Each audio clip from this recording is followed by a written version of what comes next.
এটাই হচ্ছে মূলত আমার আসলে যে নির্বাচনী প্রচারণার একটি মাধ্যম, মানে টাকার আদলে আসলে করেছি। কিন্তু একটা কুচক্রী মহল তারা আসলে এই নির্বাচনটাকে বানচাল করতে চায়, কারণ হচ্ছে তাদের এখানে স্বার্থ রয়েছে। তো আমার প্রথম কাজটাই হচ্ছে শিক্ষার্থীদের পড়াশোনার পরিবেশ নিশ্চিত করা। আসসালামু আলাইকুম, আমি সাদেকুর রহমান সানি। আমি ঢাকা বিশ্ববিদ্যালয় কেন্দ্রীয় ছাত্র সংসদের সদস্য পদে নির্বাচন করছি। আমার ব্যালট নম্বর 201। আমি প্রথম বর্ষ থেকেই শিক্ষার্থীদের সাথে কাজ করেছি। হলের খাবার, হলের ক্যান্টিন, হলের বিভিন্ন ইস্যু নিয়ে, ক্যাম্পাসের বিভিন্ন ইস্যু নিয়ে, এছাড়াও যৌক্তিক আন্দোলনগুলোতে আমি শিক্ষার্থীদের পাশে ছিলাম।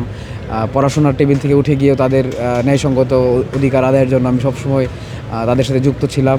এছাড়াও ক্যাম্পাসে উন্নয়নমূলক বিভিন্ন কাজ করেছি, পরিবেশ পরিষ্কার পরিচ্ছন্নতা নিয়েও কাজ করেছি।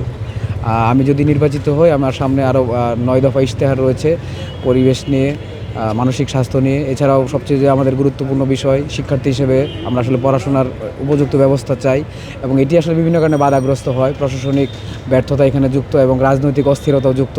তো এইগুলো দূর করে আসলে শিক্ষার জন্য যে উপযুক্ত পরিবেশ, এটি আসলে তৈরি করতে চাই। ঢাকা বিশ্ববিদ্যালয়ের শিক্ষার্থীরা, আপনারা জানেন, সবাই পড়াশোনা করা ছেলে মেয়ে, তারা আসলে পড়াশোনাটাই করতে চায়। তো বিভিন্ন কারণে আসলে এটি হয়ে ওঠে না। তো আমার প্রথম কাজটাই হচ্ছে শিক্ষার্থীদের পড়াশোনার পরিবেশ নিশ্চিত করা। বসুন্ধরা টিস্যু, অশুদ্ধতার বিরুদ্ধে এক বিন্দুও ছাড় নয়। আমি অবশ্যই দৃঢ়ভাবে আশাবাদী আমি আমার ইশতেহারগুলো বাস্তবায়ন করতে পারবো, এবং এই জন্যই মূলত মাঠে নামছি। আমার কাজ যদি আমি দৃশ্যমান কোনো অগ্রগতি না দেখাতে পারি, তাহলে শিক্ষার্থীদের যে ম্যান্ডেট রয়েছে সেটির প্রতি সম্মান জানিয়ে আমি পদত্যাগ করব। এটাই হচ্ছে মূলত আমার আসলে যে নির্বাচনী প্রচারণার একটি মাধ্যম, মানে টাকার আদলে আসলে করেছি। এটি আসলে শিক্ষার্থীদের কাছে আসলে প্রচারণার জন্য এক নতুন কৌশল হিসেবে নিয়ে এসেছি, কারণ অনেক প্রার্থী, অনেক ভোটার, তো তাদের কাছে সহজে একটা ইন্টারাকশন করার জন্য মূলত এই উদ্যোগটি নেওয়া। আর এখানে লেখা আছে যে 201-এ ভোট দেন বা না দেন, প্রয়োজনে সবসময় পাশে পাবেন। আসলে আমি প্রয়োজনে সবসময় পাশে থাকি। আমাকে সপ্তাহে 7 দিন, দিনে 24 ঘন্টা সবসময় আসলে ফোনে বা কলে বা মেসেজে পাওয়া যায়। আমি শিক্ষার্থীদের সাথে সবসময় একাত্মতা পোষণ করি।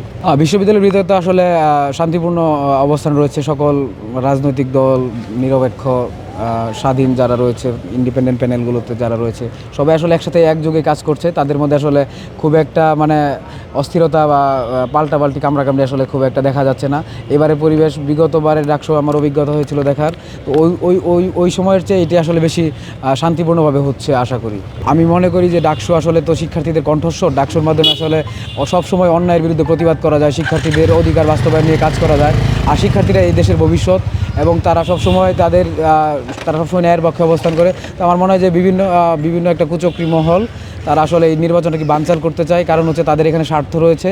তারা চায় আমাদেরকে অবদমিত রাখতে এবং আমাদের কণ্ঠটাকে রোধ করতে, এবং মূলত আসলে এই কারণেই মনে হয় যে ডাকসু নির্বাচনটি বানচাল করার চেষ্টা করেছিল। কিন্তু শিক্ষার্থীরা, ঢাকা বিশ্ববিদ্যালয়ের শিক্ষার্থীরা সবসময় সজাগ। তারা অন্যায় এবং এই ধরনের ষড়যন্ত্রমূলক কর্মকাণ্ড কখনোই মেনে নেবে না।